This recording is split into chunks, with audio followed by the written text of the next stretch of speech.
Salut à toi, moi c'est Arsène Kambaté et bienvenue sur ma chaîne Mindset et Business. Une chaîne sur laquelle j'aborde des thématiques de mindset à avoir afin d'exceller dans le business.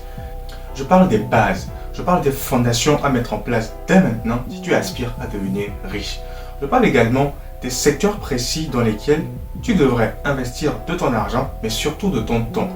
Je suis grave convaincu que c'est des sujets, c'est des thématiques qui t'intéressent. Alors, fais déjà un pas vers la richesse en t'abonnant à cette chaîne et surtout en activant la cloche de notification pour ne manquer aucune vidéo au contenu de qualité que je te propose. Dans la vidéo d'aujourd'hui, je veux aborder un sujet que tout le monde a déjà connu mais dont on ne parle pas beaucoup. Il s'agit de la zone de confort. C'est un état de fait que tout le monde a déjà vécu à un moment donné de sa vie, à une période de sa vie. Qu'est-ce que c'est la zone de confort réellement? La zone de confort, c'est une zone connue. C'est un environnement dans lequel on a nos habitudes, on a notre routine, on a nos repères également. Même si ce n'est pas nécessairement épanouissant. D'où vient la zone de confort? En préparant cette vidéo au travers de mes différentes recherches, j'ai fini par conclure que en fait, la zone de confort est inhérente à toute personne. Tout le monde a déjà été dans cette zone de confort que je viens de définir. Je pense également que c'est un phénomène qui nous vient de la société, que la société nous a inculqué de manière, on va dire, de manière douce. Je prends un exemple banal. Quand on était enfant, il fallait le matin se lever, se préparer pour aller à l'école, pour certains rentrer à midi, pour d'autres passer le midi à la cantine et un après-midi de cours. On rentre le soir. On défait nos affaires, on dépose nos affaires, on mange, on s'amuse un petit peu, on révise et après on va dormir le lendemain, pareil, routine. Le week-end, on se lève le matin, peut-être qu'on va faire notre activité de sport. Pour certains, ça sera une grasse matinée, aller jouer avec des amis ou en tout cas réviser ses cours pour les plus assidus. Ensuite, l'après-midi, on peut se faire une petite distraction avec les amis encore une fois quelque part. Le dimanche matin, c'est l'église le matin. Le midi en famille et l'après-midi, je sais pas moi, voilà, une activité encore. Et en fait, c'est cette répétition, c'est la répétition de l'ensemble de ces activités, de ces mouvements-là dans le temps, au travers des semaines, au travers des mois, voire des années, qui est vraiment la zone de confort. Donc, inconsciemment, on a été éduqué ainsi. Mais le problème dans tout ça, c'est que la zone de confort met une certaine barrière entre nous et les opportunités que le monde nous propose.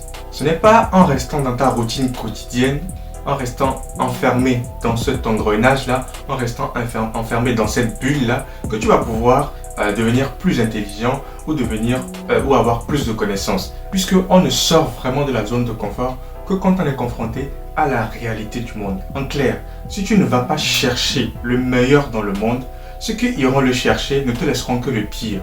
Et tu accuseras toujours les autres d'être à l'origine de tes déboires.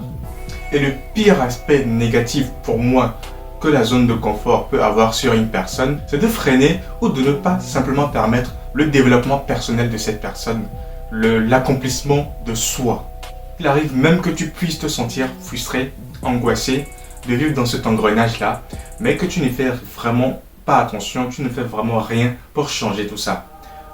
Mais souviens-toi de ces moments de peine, ces moments de difficulté, ces moments dans lesquels tu avais du mal à faire face aux dépenses courantes, ces moments dans lesquels tu étais complètement dépendant des autres, ces moments dans lesquels tu peinais à te nourrir tellement que quand tu tombais malade, tu étais dans l'impossibilité de faire face aux dépenses de soins.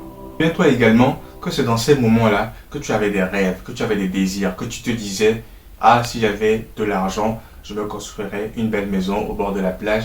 Si j'avais de l'argent, j'investirais dans tel domaine pour faire ceci. Si j'avais de l'argent, je créerais une association pour faire ceci. Si j'avais de l'argent, je me construirais une maison à étage. Si j'avais de l'argent, voilà, tous tes rêves, tous tes désirs, peu importe lesquels, tu les visualisais, tu arrivais même à les visualiser dans ces moments de difficulté. Cependant, quand tu finis par t'en sortir, qu'est-ce qui se passe?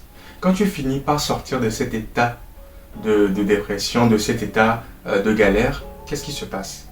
Eh bien, tous tes désirs, tu commences à les refouler parce que tout va bien. Tu es en train de vivre une expérience que tu n'as pas forcément connue auparavant Et donc tu te complais dans cette aisance, dans cette zone de confort, dans cette zone de pseudo-sécurité en ne faisant pas le nécessaire dans l'accomplissement des projets, dans l'accomplissement des rêves et des désirs que tu t'étais fixé.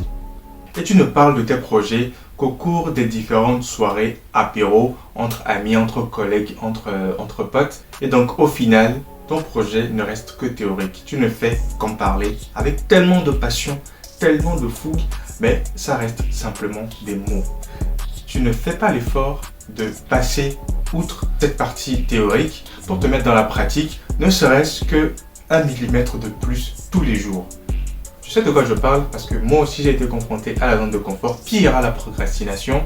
Et lorsque je me suis sorti, alors c'est très difficile de se sortir totalement de la procrastination et même de la zone de confort, mais tu peux au moins à hauteur de 50 voire 60% te sortir de cet état-là parce que tu te rends compte que ta vie commence à être vraiment misérable et qu'il faut que tu te bouges pour réaliser quelque chose, pour que tu fasses quelque chose, que tu t'accomplisses personnellement.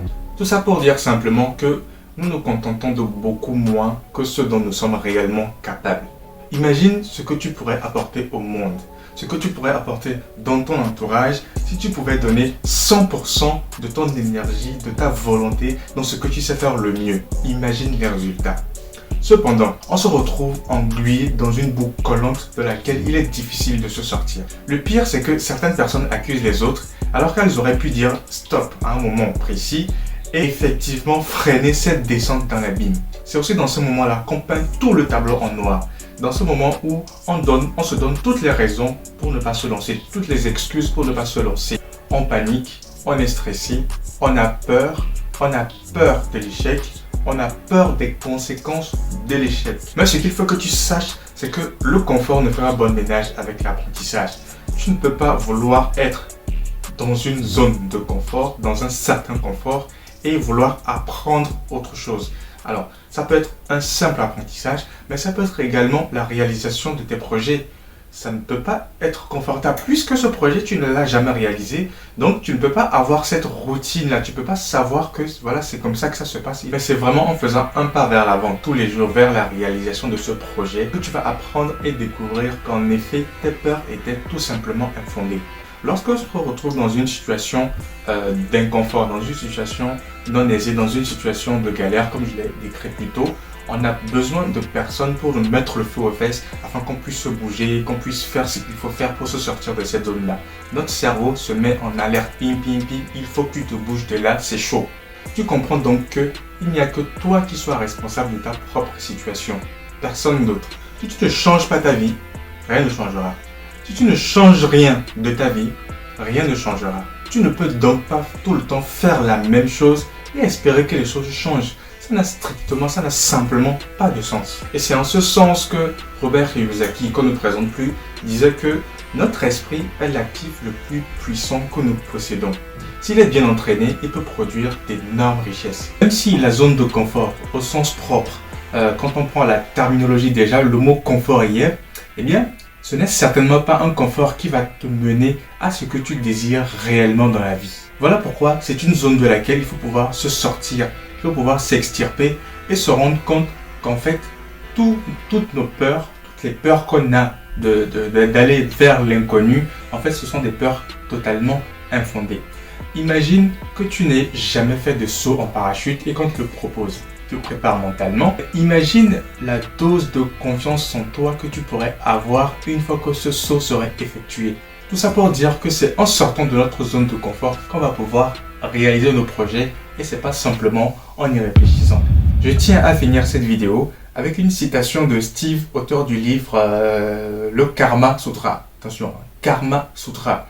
Pour cet auteur, il n'y a rien de pire qu'une vie parfumée par l'odeur du regret. Donc, si dans quelques années ou dans quelques mois, tu ne veux pas avoir à regretter de ne pas avoir fait le choix de quitter de cette zone de confort vers la zone du possible, c'est donc maintenant qu'il faut que tu fasses ton choix. En fait, tu as le choix entre rester dans la zone de confort ou migrer vers la zone où tout est possible. La zone de confort, la zone où tout est possible. Sachant que en migrant de la zone de confort vers la zone où tout est possible, tu peux vivre des expériences qui t'emmèneront à un confort encore plus épanouissant que celui de la zone où tu as préalablement été pendant une certaine période. As-tu choisi? Peux-tu choisir? N'oublie pas que ne pas faire un choix est aussi faire un choix. Alors, choisis.